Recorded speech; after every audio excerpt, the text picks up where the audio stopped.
কতদিন আর অগ্নি পরীক্ষা দেবে তুমি? অগ্নি পরীক্ষা? অগ্নি পরীক্ষাই তো।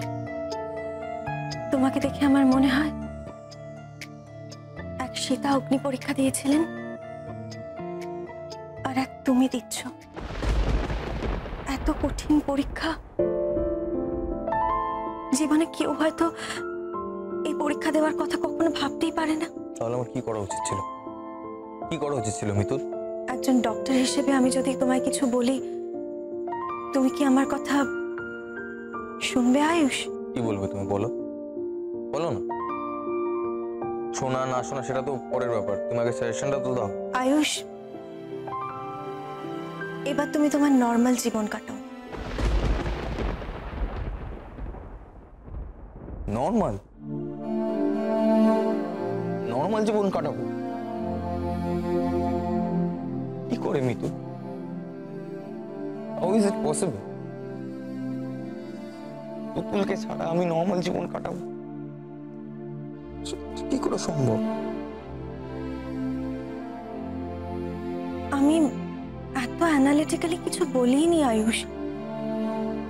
তুমি তুতুলকে নিয়ে বাঁচবে না তুতুলকে ছাড়া তোমার জীবন কাটাবে, আমি সেই প্রসঙ্গে কোনো কথাই বলছি না।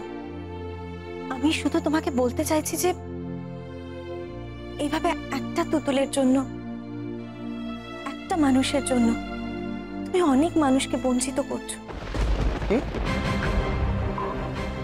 বঞ্চিত করছি? কাকে? কাদের কাদের বঞ্চিত করছি? আয়ুষ, তুমি একজন আর্টিস্ট। তোমার শিল্পের প্রতি তোমার কিন্তু একটা কমিটমেন্ট আছে। এইভাবে একটার পর একটা ছবি তোমার হাত থেকে চলে যাচ্ছে। জীবনে এরকম একটা সময় আসবে আয়ুষ, যেদিনকে তোমার কাছে কোনো কাজ থাকবে না। সেই দিন তুমি তোমার ডিপ্রেশন কিভাবে সামলাবে বলো তো? আর এই সব কিছু তুমি কার মুখের দিকে তাকিয়ে করছো? তুতুলের? যে তুতুল সেদিন তোমাকে আদৌ চিনতে পারবে কিনা, ইউ নেভার নো। তাহলে তুমি তোমার জীবনটা কিসের উপর বাজি রাখছো আয়ুষ? বারে, তুমি তো বেশ স্বার্থপরের মতো কথা বলছো মিতু। তা বলে আমি তুতুলকে সুস্থ করে তোলার চেষ্টা করবো না, ওকে সারিয়ে তোলার চেষ্টা করবো না। চেষ্টা তো তুমি করছো আয়ুষ, তুমি চেষ্টা করছো, কিন্তু আর কতদিন?